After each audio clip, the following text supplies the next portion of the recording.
You wrote an article, what index looks for an investment, and I was wondering if you could just break down some of those points, of what you do look for, because I think a lot of people have no idea. So I like to use acronyms, partly because I've got a bad memory and it helps me. So on this one, I actually have my 3 T's, which is team, technology, and traction. So and I suspect that's a similar sort of set of characteristics that other people would look for. So team. And is it a team that have done stuff before, or is it a team that have not done stuff before but have some magical element to them which makes you feel they're going to do something amazing? Traction are there visible signs that people are engaging with the product or service which the entrepreneur is trying to sell? And technology, is there something unique and proprietary which gives their business or makes their business hard to replicate?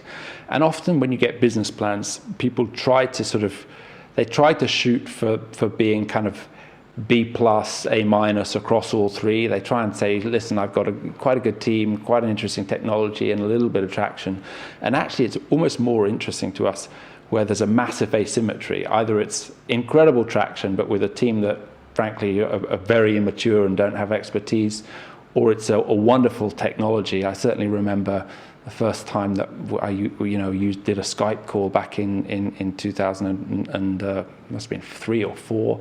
Immediately got in touch with the company. I could just see that was a technology that could change the world.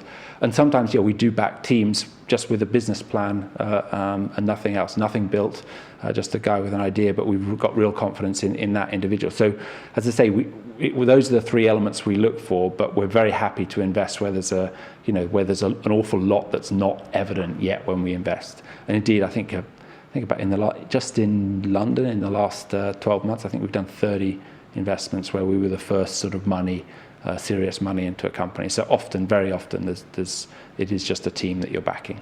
30 investments, and is that seed stage or? It's across multiple stages. So we have a venture fund which does seed and Series A, and that can be as little as a few $100,000 invested in companies, and then we've actually got a growth fund which is also investing in the same sort of areas and themes, but can deploy bigger amounts of capital where there's some degree of proof around how a product or service is getting on. So usually 15, 20 million in revenue.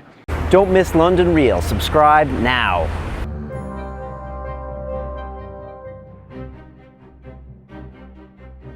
Many technology entrepreneurs don't know how to pitch their startup, and when you're doing a startup you can't afford expensive PR people and things like that, so you have to pitch the media yourself, and they weren't doing it right. In London you have the financial tech industry is very big, you have the fashion industry is very big, media is big, arts, culture, you name it. So all these vertical industries are all equally big. Silicon Valley is no longer a place, it's a state of mind. So if you have that state of mind, you can do anything.